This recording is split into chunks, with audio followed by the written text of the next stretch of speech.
That fresh morning. That fresh morning. Vous êtes sur les 104.5 Urban FM, la station urbaine, comme tous les jeudis dans le Da Fresh Morning. On fait le brin d'histoire avec Jean-Paul. Jean-Paul, bonjour. Bonjour Da Fresh. Comment tu vas ce matin? Ça va super bien. On parle de quoi aujourd'hui? On va combien d'années en arrière? On va pas longtemps, on va pas loin en arrière, on va 38 ans en arrière. On va parler de cinéma aussi, parce qu'aujourd'hui c'est quand même un film, c'est quand même un jour important pour les fans de films de science-fiction. Il faut pas oublier que le 11 juin 1982 était projeté pour la première fois dans les écrans de cinéma E.T. l'extraterrestre. Vous vous rappelez de ce film? Voilà. Alors c'est un film qui est intéressant parce que c'est un film qui est rentré dans la culture populaire mondiale. Il faut pas oublier qu'en 82, E.T. sort donc à peu près 5 ans avant l'épisode 4 de la guerre des étoiles de George Lucas, le dernier espoir, qui était le film le plus rentable de tous les temps. Il ne faut pas oublier qu'à l'époque, l'épisode 4 avait coûté en budget 77 millions de dollars et avait rapporté près d'1 milliard de dollars, environ 900 à 980 millions de dollars de recettes. Donc c'était le film le plus rentable jusqu'en 1982, lorsque Steven Spielberg aussi sort ce film-là.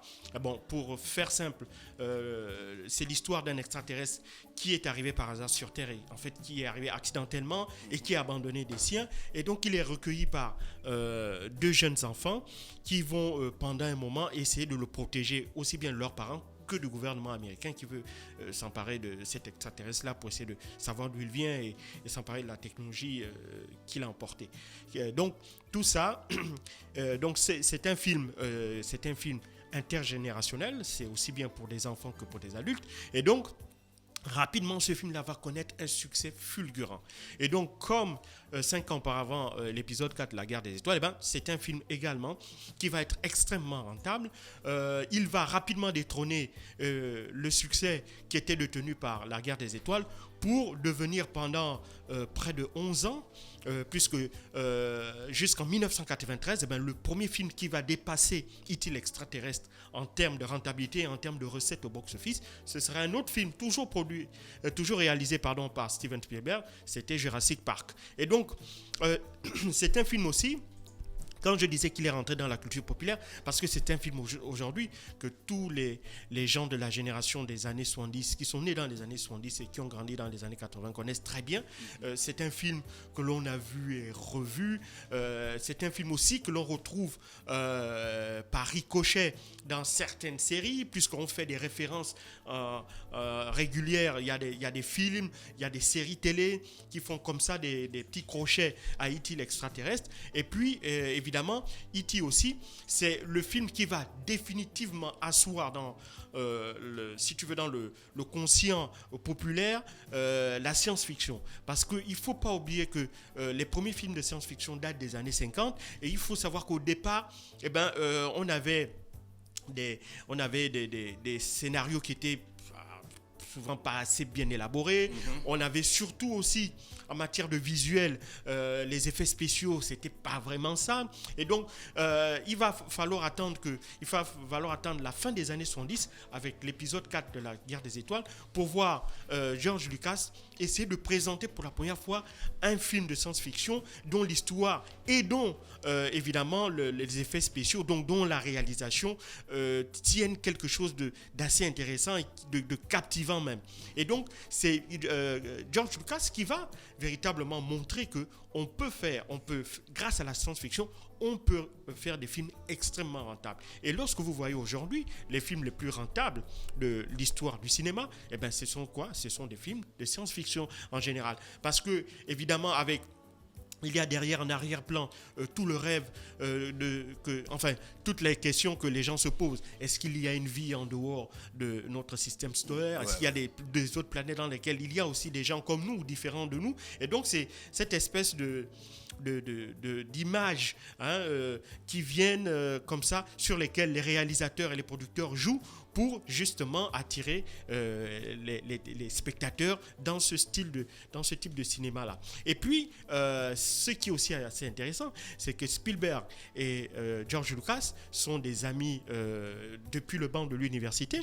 Ils ont été ensemble à San Francisco où ils ont appris le cinéma, et les deux avaient pour ambition véritablement d'essayer de donner un coup de fouet à ce 7e art-là, qui était dominé en général soit du côté de San Francisco par les cinémas d'auteur, avec par exemple ce que l'on retrouve dans le festival qu'on appelle le festival de Sundance, et puis il y avait toute l'armada hollywoodienne qui était évidemment dont l'épicentre était Hollywood à Los Angeles. Et donc, dans un premier temps, Steven Spielberg va d'abord faire George Lucas va faire un tout premier film qui s'appelait THX-1, et dans ce premier film là il présentait un peu les prémices de ce qui allait par la suite ce qui allait devenir la guerre des étoiles.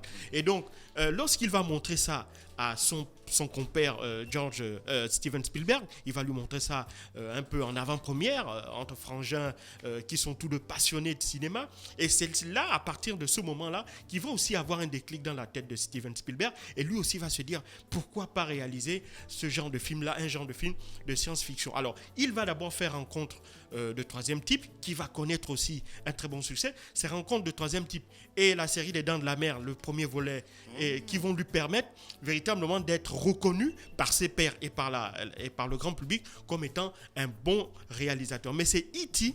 qui va véritablement le faire entrer dans l'histoire comme étant l'un des plus grands réalisateurs de toute l'histoire moderne du cinéma. Parce que George Lucas là va connaître pas son grand succès mondial, mais son vrai grand succès planétaire. C'est à partir de là qu'il va véritablement être reconnu comme étant un très très grand réalisateur. Et donc il va faire d'autres films, notamment on se souvient de la saga des Indiana Jones, qu'il va faire avec son compère George Lucas, qui était le producteur de cette série de films-là. Et donc par la suite, c'est comme ça que grâce à E.T. l'extraterrestre, lui va asseoir sa notoriété à l'échelle mondiale. Et donc E.T. c'est un film qui a été réédité en 2002. C'était pour maintenant le présenter aux générations qui n'avaient pas eu la chance de le suivre dans les années 80. Et en 2002, c'est un film aussi qui a très bien marché, parce que dans cette version rééditée, Steven Spielberg va y ajouter des plans qui avaient été refaits, parce qu'à l'époque, dans les années 80, la technique ne permettait pas d'avoir des images qui correspondaient à ce que lui voulait véritablement faire à cette époque-là. Et donc, il va refaire certaines images et il va y ajouter des plans inédits, des images inédites. En fait, en 2002, il va un peu faire comme son compère George Lucas en 1997. Il ne faut pas l'oublier, il avait réédité les épisodes 4, 5 et 6, et en y ajoutant, en y présentant des images numériques, digitales, et non plus des images à film de pellicule. Ça, c'est d'une part. Et puis, en deuxième position, il avait également y ajouté des plans inédits et il avait refait certaines séquences. Donc, il va s'inspirer de son ami pour refaire exactement la même chose en rééditant E.T. en 2002, et ce film va rapporter quand même près de 800 millions de dollars de recettes. Donc ça veut dire que plus de 20 ans après sa sortie, c'est un film qui reste extrêmement populaire dans l'esprit des gens, et c'est un film qui arrive toujours à toucher les nouvelles générations, celles qui n'ont jamais eu l'occasion de la suivre. Lorsque vous la présentez à vos enfants, eux, ils se reconnaissent immédiatement dans les personnages, ils se reconnaissent dans l'histoire, et eux aussi, ils deviennent des fans.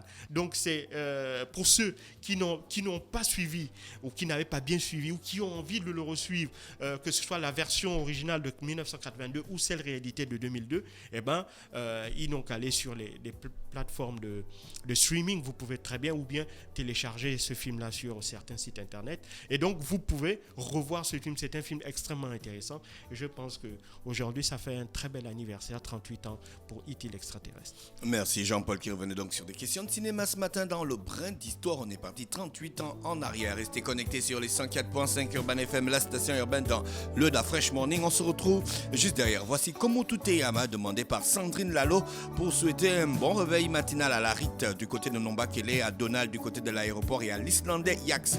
Reste tranquille sur les 104.5, ça va le faire. Voici Como Tout est Yama. Sly Fox. Da Fresh Morning.